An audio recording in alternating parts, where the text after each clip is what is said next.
going to do a little bit of a imagination demonstration real quick. So if you choose to close your eyes, you can. You don't have to if you don't want to. Okay. So imagine this. You just turned 6 years old. I don't know about you, but I think that's pretty influential as a 6-year-old. It is your first day of first grade. You're walking into your first grade elementary school.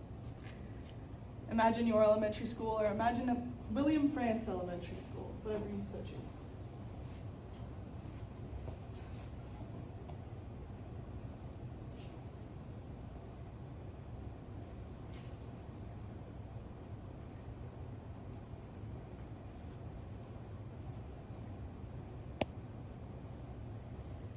As you're walking into your elementary school, you see a mob of people cheering, yelling, maybe screaming at you. That's not good. Why are they screaming at you? You make eye contact with a woman.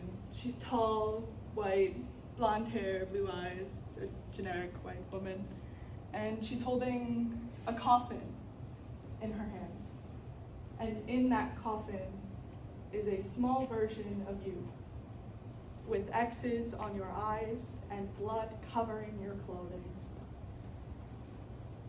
This is the same exact experience that Ruby Bridges had to go through on her first day of first grade at William Frantz Elementary School.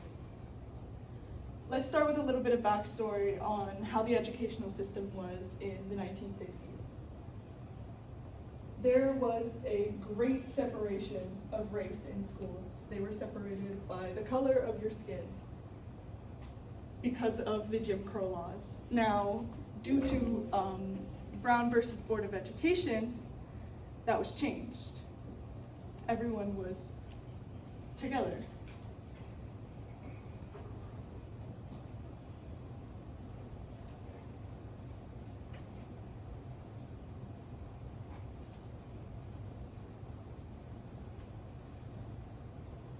Brown versus Board of Education overturned the ruling of Plessy versus Ferguson, which stated that schools were separate but equal. And that was in the 1960s. Let's now move on to Ruby's first day and her experience. As I said before, she was the first African-American child to be integrated into an all-white school. This only happened 6 years after Brown versus Board of Education was ruled. So it took 6 years for everyone to finally integrate into schools. The mob was shouting, she was overwhelmed, as it says in her book, and she first thought it was some sort of Mardi Gras celebration because she lived in Louisiana. The 4 large men that followed her into the school were 4 U.S. federal marshals. 4 U.S. federal marshals followed her into that school that day.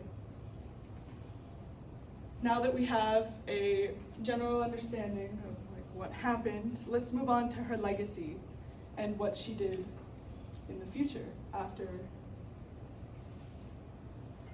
everything went down. She started something called the Ruby Bridges Foundation. She uses the Ruby Bridges Foundation to educate people of their culture and other people's culture through community service projects. One quote that I found really important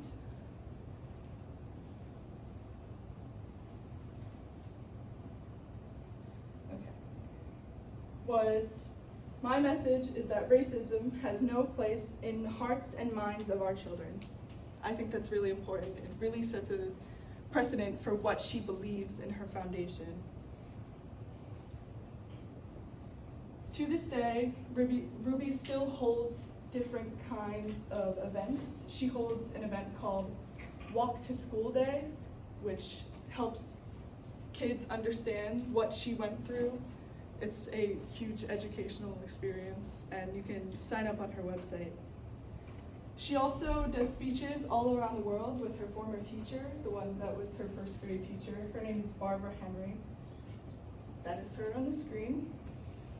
She also, in 1999, wrote a book called Through My Eyes, which gives a more in-depth version of her story.